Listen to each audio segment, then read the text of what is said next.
Chers auditeurs, c'est bien la RTNC, chaîne nationale émettant de Kinshasa. Nous sommes avec le professeur Nico Omeyonga, président de la fondation Foménique et expert, expert de la société savante, professeur des universités, économiste, financier et finalement juriste. Bonjour professeur. Bonjour messieurs les directeurs et journalistes. Vous avez tout accumulé, qu'est-ce qui vous reste encore? Oh, je suis un éternel apprenant. Et je continue. Les jours où je vais cesser d'apprendre, c'est les jours où commencera mon déclin. Moi, j'apprends tous les jours, tout le temps. Vous apprenez tous les jours et tout le temps. Alors, le monde entier célèbre le 8 mars la journée internationale des droits de l'enfant, les droits de la femme. Vous avez un mot à dire sur cette organisation internationale?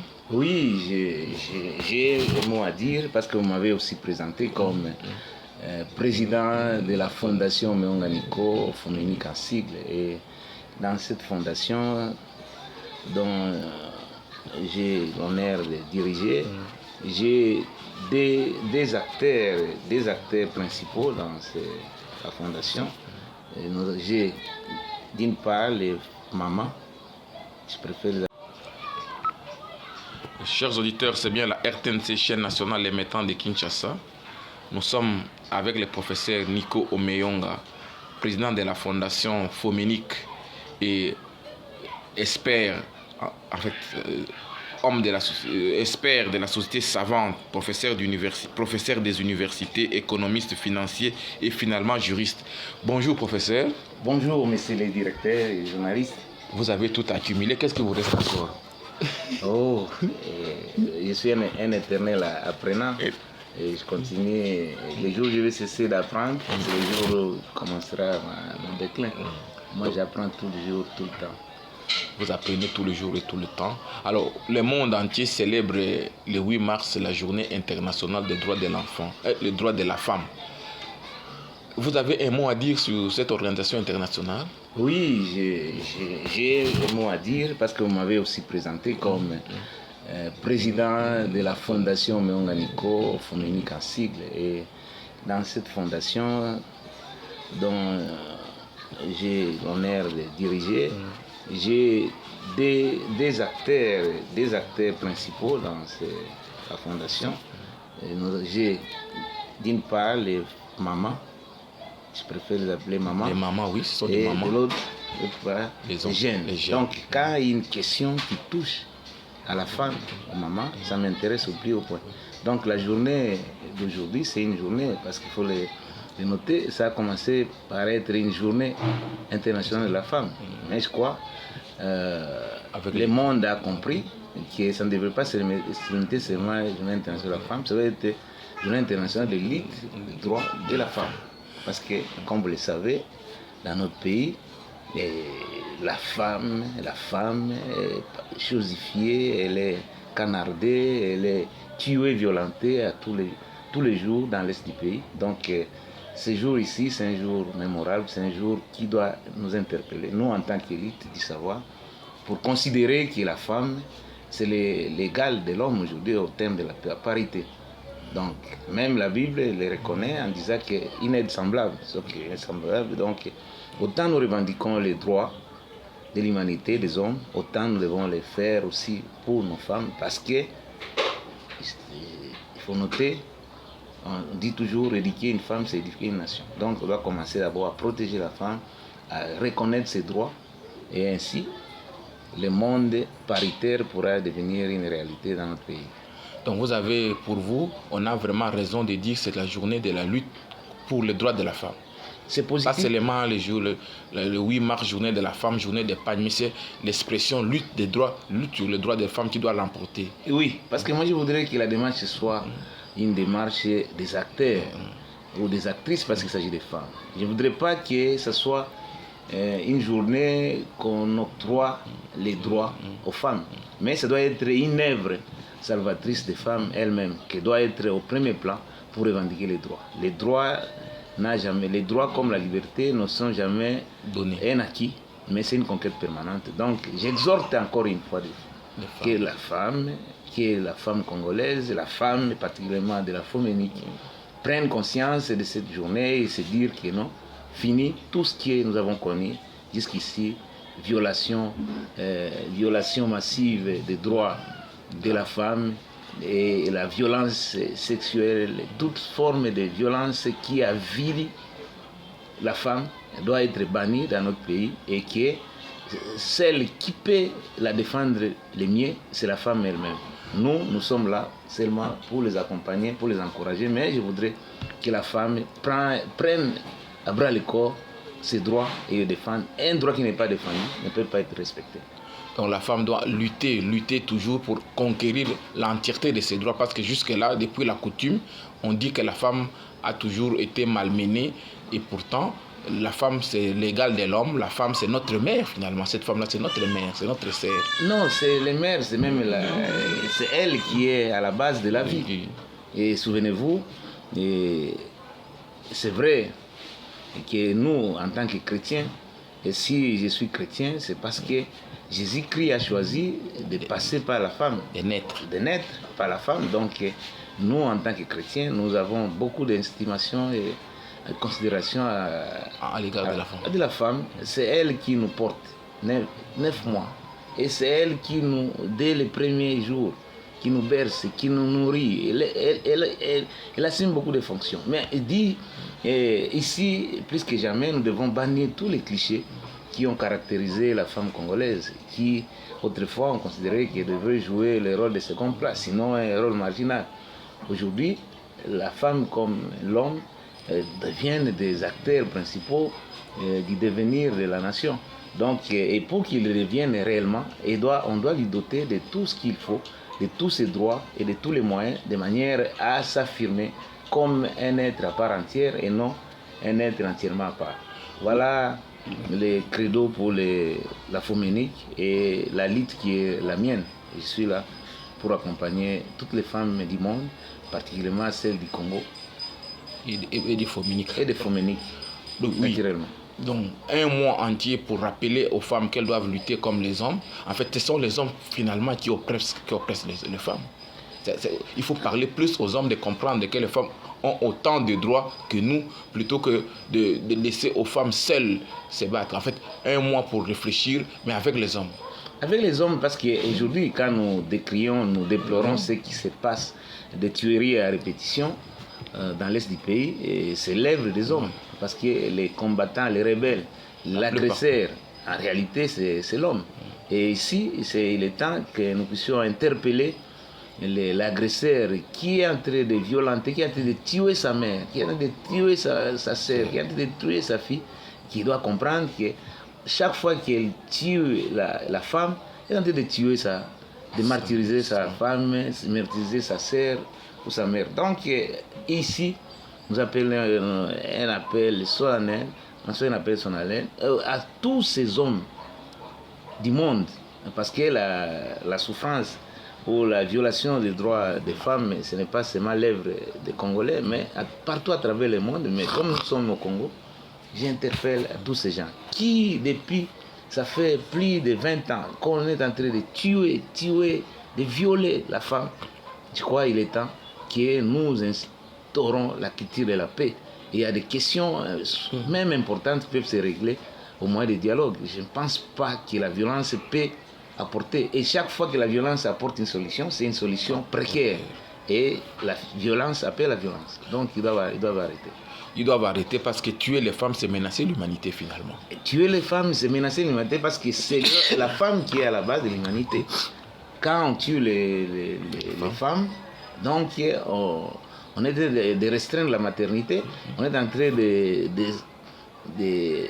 malmener l'espèce humaine et voilà, nous pourrons tout disparaître du jour au lendemain parce qu'on a arrêté de tuer la porteuse de la vie, parce que c'est la femme qui porte la vie et l'humanité ne pourra survivre que quand la femme survit.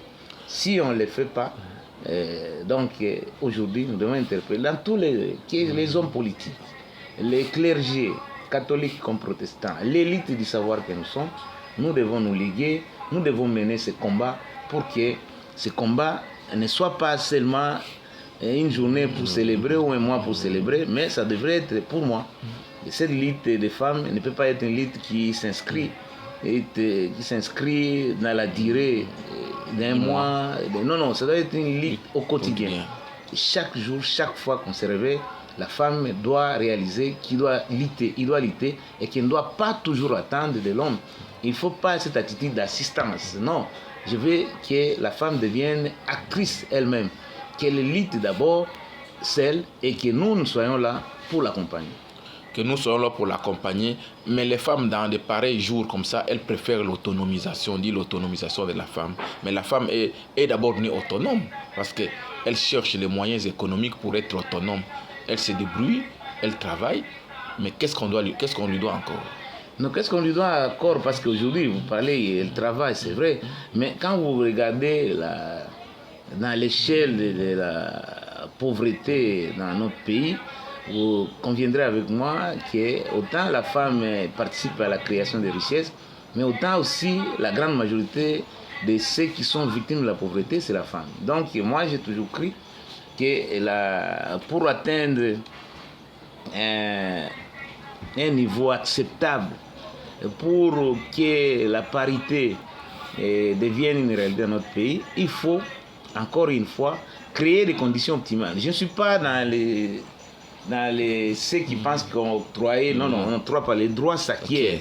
Moi, je pense qu'il appartient à l'État de créer des conditions optimales pour permettre à la femme de s'épanouir, de s'autosuffire, parce que les cadres appropriés, les cadres incitatifs, et la femme elle-même, tenez. Si nous tenons jusqu'à ce jour, c'est grâce à l'entrepreneuriat de la femme. Mais jusqu'ici, encore dans les formels, les mamans, tous les matins, se réveillent pour acheter le pain, pour revendre, et c'est ça qui tient le foyer et qui fait vivre. Donc, la survie de nos sociétés et de la société congolaise tient à la bravoure de la femme. Mais ça ne doit pas se limiter à ce niveau. Il faut qu'il y ait des mesures d'accompagnement pour permettre l'accès facile au crédit des femmes, parce que la femme, par nature, elle est entreprenante, par nature, elle a besoin de l'encadrement, elle a besoin de soutien, et elle-même, si vous lui mettez dans des conditions optimales d'exercice de ses activités génératrices de recettes et de revenus, elle sera plus qu'entrepreneur homme. Et je sais pourquoi, moi je pense qu'il est temps, pour améliorer les ressources nécessaires à la femme, c'est créer, on ne va pas donner de l'emploi aux femmes, mais créer des conditions de l'auto-emploi. Les conditions de l'auto-emploi nécessitent à ce que l'État, un État facilitateur, nous voulons un État stratège qui crée ces conditions et que la femme elle-même, par l'autonomisation, par son génie créateur, par son sens des affaires, il va elle-même se créer des moyens, des activités qui lui permettra non seulement de se donner elle-même de l'emploi, mais de donner aux autres, mais aussi de subvenir aux besoins du foyer, aux besoins de la famille. Et c'est à ce prix-là que l'autonomisation ou l'amélioration des ressources nécessaires à la femme pourrait être une réalité. Sinon, si on se limite seulement à faire des incantations, à faire des déclarations ou des discours, je crois que l'ère du discours est largement révolue. Il est temps que la femme passe à l'action, et pour passer à l'action, elle a besoin qu'il y ait d'un minimum de conditions, un minimum de sécurité, un minimum de paix, parce que le Nord Kivu,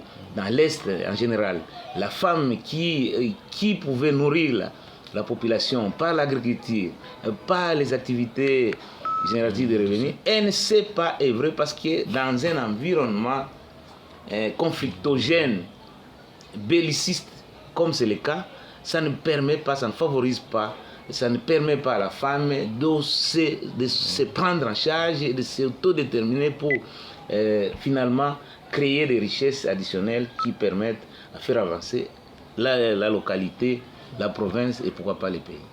Oui, mais quand le gouvernement se plaît dans ses conseils des ministres à dire les gagnes petits, ça signifie le gouvernement sait que dans la République, il y a des gens qui l'ont catégorisé dans la catégorie des gagnes petits qui souffrent toujours de la dévaluation, dont les femmes. Alors, quand nous devons lutter pour l'auto-prise en charge, quand nous devons lutter pour la promotion de la femme, mais il faut d'abord au niveau gouvernemental, instance de justice, parce que le gouvernement se plaît à dire qu'au pays, il y a des gagnes petits. qui souffre toujours de l'inflation. Mais je suis désolé, nous sommes l'un des rares pays où on voit les gouvernements se plaindre. Quand on est au gouvernement, on a le sens de la responsabilité, on doit prendre des décisions idoines qui permettent de faire avancer les choses. Mais un gouvernement qui se plaint, c'est un gouvernement à la limite irresponsable. Le rôle de l'État, ce n'est pas de se plaindre. Le rôle de l'État, c'est d'apporter des solutions aux problèmes posés. Et dans tous les cas, quand on est aux responsabilités de l'État et qu'on n'arrive pas à apporter ce qu'on attend de vous, le mieux à faire, c'est de rendre l'État bien. On ne peut pas rester éternellement dans les affaires quand on n'arrive pas à répondre aux défis sociétaux. Moi, je pense, il est plus que jamais que nous ayons un nouveau type d'hommes d'État qui comprennent les enjeux et qui sont prêts à résoudre les problèmes qui assaillent les pays depuis 60. Nous sommes, c'est gagne petit. Bon, nous sommes un pays, une société extrémiste. Nous avons des extrêmes. Il y a soit qu'on est immensement riche, soit on est scandaleusement pauvre. Pas de classe moyenne. Moi, je pense, il n'y a pas 36 solutions pour booster cette classe moyenne. Pour booster cette classe, ça passe toujours par l'entrepreneuriat, on risque de me répéter. Parce que tant qu'on n'aura pas des hommes, des femmes, des jeunes qui se mettent à créer elles-mêmes des richesses, qui se mettent à créer des activités génératrices de revenus, on aura toujours ces deux pôles extrêmes, les riches d'un côté et les pauvres de l'autre. Alors que la tranche d'âge ou la classe importante dans toute société, c'est la classe moyenne. Cette classe moyenne est quasi inexistante. Sinon, elle est encore à l'état embryonnaire. Il appartient à l'État de donner un coup de pouce, de créer des conditions optimales. On ne prône pas l'État-providence. Nous voulons un État stratège. Un État stratège, c'est un État capable de créer des conditions optimale de sécurité, de paix, de facilité, d'ordre fiscal, d'ordre administratif. Parce que les choses ne marchent pas, les gens se cachent dans l'informel. C'est parce que nous sommes au mieux dans un désert fiscal, au pire dans l'enfer fiscal. Je crois qu'il est temps qu'on puisse mener des réformes dans ce sens pour arriver à l'assouplissement fiscal qui serait un des critères de création d'environnement incitatif. Ainsi, il y aura ce que j'appelle l'opportunité économique pour tous et pour chacun. C'est à ce prix-là que la femme, véritablement, pourra retrouver et avoir suffisamment de ressources nécessaires pour sa survie, mais aussi pour la survie de la nation. Oui, économiste, monétariste, jusqu'à quand l'inflation en RDC, parce que ça secoue tout le monde, en grande partie les femmes, jusqu'où on peut arriver à maîtriser cette inflation pour que les Congolais et la Congolaise, avec le peu qu'ils gagnent, se retrouvent sans être fouettés toujours par une inflation qui n'atteint pas les grands de la République, seulement les petits peuples que nous sommes. Encore une fois, comme je l'ai dit, la grande responsabilité incombe à l'État. Et vous savez, l'inflation dans notre pays, il y a plusieurs causes. Il y a plusieurs types d'inflation. On peut avoir des inflations par l'écoute, l'inflation importée. Mais principalement, la nôtre, c'est une inflation d'origine monétaire. C'est-à-dire quoi? J'ai toujours dit, la monnaie, c'est un bien comme tout autre bien. Et la loi qui dit, plus on a, moins ça coûte, moins on a, plus ça coûte, ça s'explique aussi par la monnaie. Quand vous avez des masses monétaires en devise nationale, en francs congolais, qui sont disproportionnées par rapport aux biens et services sur les marchés, ça crée premièrement la hausse des prix, et que cette hausse est perdue, et les dindons de la farce ou les victimes, ce sont les femmes et nous, consommateurs. Donc, la bonne manière, parce qu'il y a des solutions structurelles comme conjoncturelles. La solution conjoncturelle, c'est quel est le rôle de la Banque centrale? La Banque centrale, on nous dit tout le temps qu'il a des réserves à monnaie étrangère importantes. Il est question que la Banque centrale, qui est la véritable, qui mène la politique monétaire, qui est la conseillère, même la trésorière du gouvernement, puisse intervenir sur les marchés d'échange, qui est un marché très, très étriqué. Il peut déverser des devises étrangères pour éponger ce surplus. D'où vient ce surplus monétaire? C'est parce que chaque fois, comme je le dis toujours, il y a 3 sources de financement du budget de l'État. La source la plus sûre et la plus saine, c'est la fiscalité. Et pourtant, nous, la fiscalité, pourquoi ça n'engage pas assez de ressources? C'est parce qu'il n'y a que 20% d'activités économiques qui sont fiscalisées. 80% sont dans l'informel. Et les 20% qui sont fiscalisés subissent le poids énorme du fisc. Et parfois, ils arrivent l'un après l'autre à se retirer et l'assiette fiscale s'amenuise davantage. Or, ça c'est la première source. La deuxième source, c'est le recours à l'emprunt. Mais la difficulté du recours à l'emprunt, quand vous empruntez, vous serez obligé de rembourser le principal, mais aussi avec l'intérêt. Rappelez-vous, à un moment, parce que nous étions incapables notre dette n'était pas soutenable à l'époque, nous étions même mis sous un programme qu'on a appelé Initiative PPT, Pays pauvres très endettés. Et on a pu éponger la dette, mais elle est encore là. Donc, ça c'est... Mais la dernière source, c'est le financement monétaire. Ce que nous appelons en jargon économique, planche à billets. Planche à billets, c'est-à-dire on recourt à l'impression des signes monétaires sans qu'il y ait un matériel de devise, sans qu'il y ait un soutien de la production, sans contrepartie. Et ces billets-là viennent enflammer et faire le surchauffe. Or, la monnaie, c'est le symbole de la production.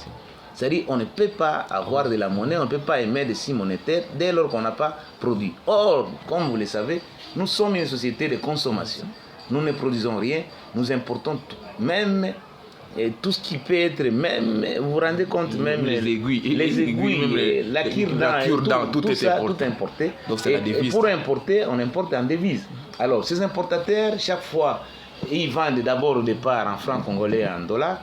Mais quand ils ont beaucoup de moyens de paiement en francs congolais et qu'ils veulent renouveler les stocks, ils doivent, quand ils se présentent dans les différentes banques, ils n'ont pas toujours les moyens qu'il faut pour vendre leur monnaie en francs congolais afin d'avoir les... Alors, quand ils sont butés à ce problème, ils recourent maintenant dans les marchés parallèles auprès des cambistes. Et quand ils recourent à quelqu'un qui a 50 millions, s'il veut en avoir, c'est eux-mêmes qui poussent à la spéculation. Ils disent que non, le taux est à 2700. Parce que j'ai besoin de 10 millions de dollars, donnez-moi même à 30 000. Ok, ça c'est un autre... À 3 000. Alors, quand il fait ça, ça fait aussi augmenter. Alors, la bonne manière, c'est d'éponger ce surplus, c'est de mettre à disposition des importateurs ce dont ils ont besoin. La devise étrangère, le roi dollar. Parce que, comme vous le savez, le dollar à cours légal dans notre pays, et ce qui est concomitamment avec les francs congolais. Mais si vous mettez ça, ça résout les problèmes. Mais, et puis un autre élément, l'indiscipline budgétaire. Rappelez-vous, dans tout le temps et chaque mois, quand il y a reddition des comptes, il y a toujours des déficits. Quatre secteurs qui ont un dépassement budgétaire sans précédent. Nous avons la présidence, la primature, le ministère des Finances, le ministère du Budget et les parlements. Alors, ce sont des institutions gourmandes, mais qui excellent. Or, la bonne manière pour tenir les finances publiques et pour que les finances publiques soient à la base de création des richesses nationales et pour stabiliser l'économie, c'est orienter le gros de nos moyens dans les dépenses d'investissement. Mais la plupart de nos dépenses sont orientées dans la consommation ou dans le maintien des institutions de l'État. Donc, quand vous mettez le gros des moyens pour entretenir ce qu'ils appellent, pour cacher la vérité, et ils parlent des dépenses de souveraineté, alors, dans un pays où les institutions politiques prennent plus de la moitié des moyens qui sont créés par l'ensemble des Congolais, donc ce pays est condamné à être pauvre. Et d'ailleurs, nous ne sommes pas pauvres, nous sommes même sous-pauvres au regard des critères de la Banque mondiale qui estime qu'est pauvre celui qui vit avec 3 $ par jour, alors qu'à ce jour, nous vivons avec moins de 2 $ par jour. Donc, nous sommes un pays sous-pauvre. Donc, nous nous battons pour être pauvres. Oui. Voilà un peu, c'est ce que j'ai dit, la responsabilité incombe à l'État. À l'État qui doit vraiment mener une politique monétaire, une politique d'échange pour essayer d'assainir ce secteur et avoir une monnaie forte. Une monnaie qui, aujourd'hui, aucun Congolais sérieux ne fait confiance aux francs congolais. Et pourtant, la monnaie est une des souverainetés, c'est la souveraineté économique d'un État. Mais ici, personne, à commencer par les dirigeants eux-mêmes, ils ne font pas confiance à la monnaie. Ils se payent, et même d'ailleurs en dollars, pas en francs congolais. Alors, parce que ce n'est pas de cela que nous parlons profondément, le gouvernement sait que le cadre budgétaire 2024 est déjà dépassé. Il faut un collectif budgétaire au mois de juin. Ah oui. Mais pourquoi le gouvernement n'est pas mis en place? C'est ça encore un autre problème, une perte de marge. Parce qu'on nous a dit ici qu'on a gagné les élections. Alors que même les derniers Congolais, c'est de quelle manière ces élections ont été tenues. Parce que vous avez la majorité, pourquoi vous n'arrivez pas à former le gouvernement? Je crois qu'on ne peut pas faire la politique d'Autriche. Tout le monde sait que la situation est plus que grave. La crise de légitimité bat son plein. Les miens à faire, il faut que les Congolais se retrouvent. Mais pourquoi? Nous avons la tradition. L'arbre à palabre. Parce qu'ici, on a galvaudé les concepts de dialogue. Mais si on est démocrate, mais les miens à faire. Ou alors on recourt comme les fonds, ce que moi je décris et je dénonce, ceux qui font la rébellion. Mais nous, les Congolais, c'est des Congolais qui ont crie à la démocratie, qui mène une politique pacifique pour la conquête du pouvoir. Moi, je pense les mieux à proposer à ce jour pour régler la question client. Parce que la crise, la manière dont les élections se sont déroulées, ça a brisé le pacte républicain et ça a poussé un bon nombre de Congolais à la révolte et même à la frustration. Or, la frustration engendre toujours l'agressivité. Moi, je pense qu'il est temps. Et comme déjà ça et là, il y a des voix qui s'élèvent dans les milieux des clergés, des politiques.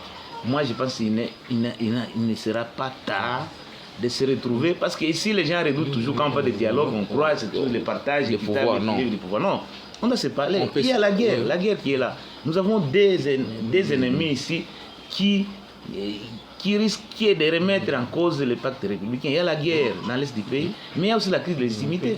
Parce que les élections, les manières qui se sont passées, ça crée des sérieux problèmes. Donc, il faut que les forces vives de la nation se retrouvent autour de nos... Parce que s'il y a un endroit où il n'y a pas de rivalité politique, c'est à l'église.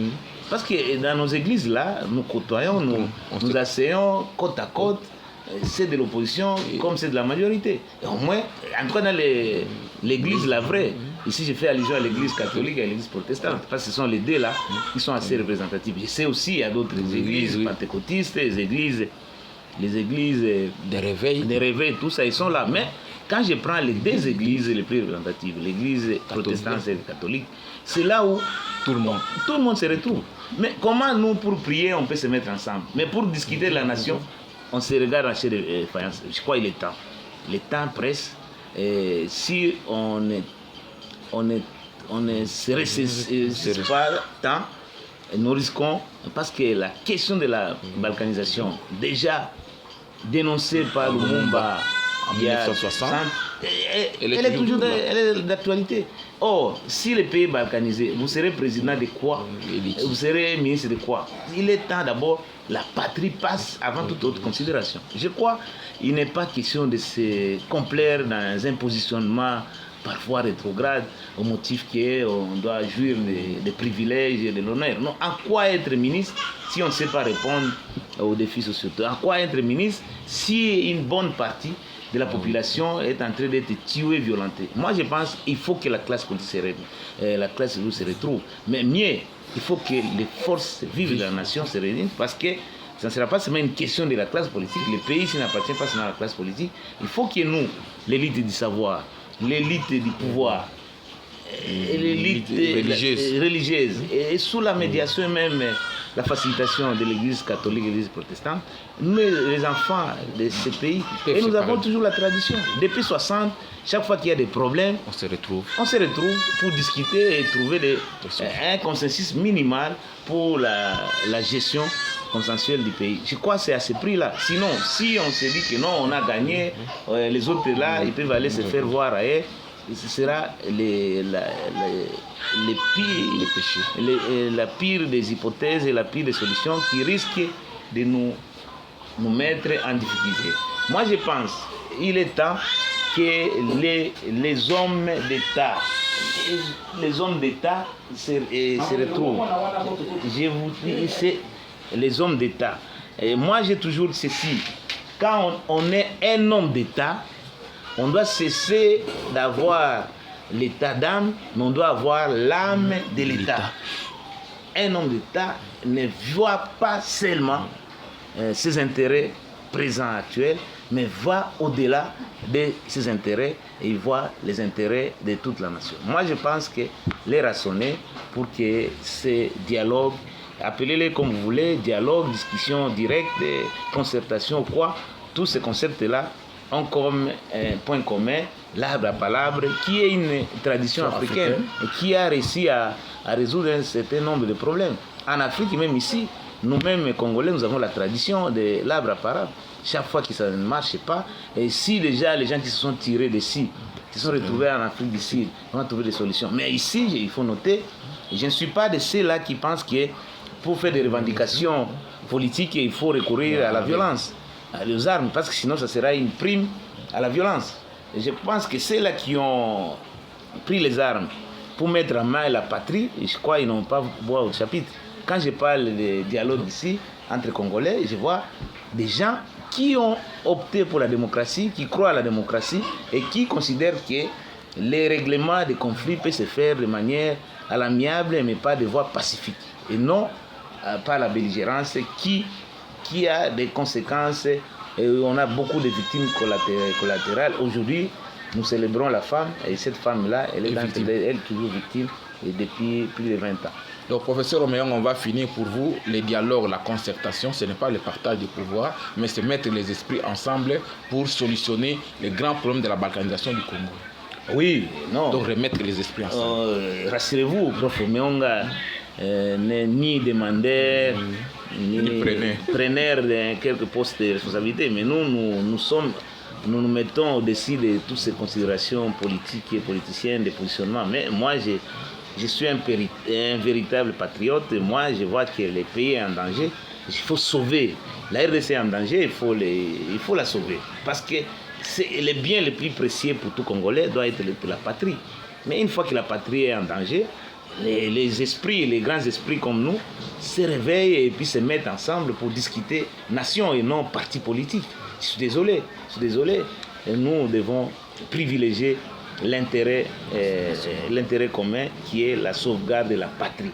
Nous voyons même en France, quand il y a des problèmes, on ne tient pas compte des extrême gauche, extrême droite, tous se mettent ensemble. Et ici, l'avantage que nous avons, on peut de nous-mêmes ne pas nous parler, mais devant les clergés, catholiques ou protestants, je crois chacun de nous pourrait venir à la table de discussion pour trouver un consensus minimal. Ça, on en a besoin et le peuple nous les réclame.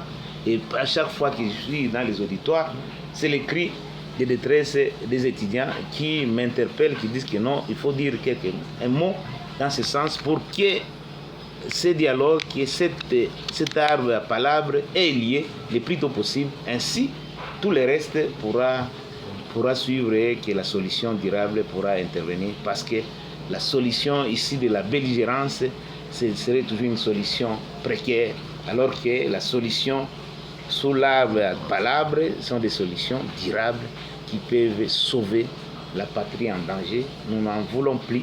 On a assez pleuré, plus de 10 millions de morts. C'est trop. Je crois qu'on doit arrêter la guerre. Et pour même mener cette guerre, pour gagner cette guerre, on a besoin que nous puissions nous ressouder, nous retrouver et nous jouons d'une seule partition, parce que même la Bible le déclare. Une famille divisée en elle-même ne peut pas subsister. Donc, un pays divisé à lui-même ne peut pas faire face à l'agression. Donc, il est temps que nous comprenions que cette agression ne va épargner personne. Donc, pouvoir, majorité, société civile, société savante, nous avons intérêt à privilégier ce qui nous unit que ce qui nous divise. Merci beaucoup, professeur Oméong, pour vous être donné ce matin à cette réflexion. Merci beaucoup. Vous êtes professeur Omeyonga Nico, président de la fondation Nico Omeyonga, professeur des universités, et vous êtes analyste, spécialiste, économiste et monétariste, finalement juriste. Ah, merci. Mais c'est les journalistes, je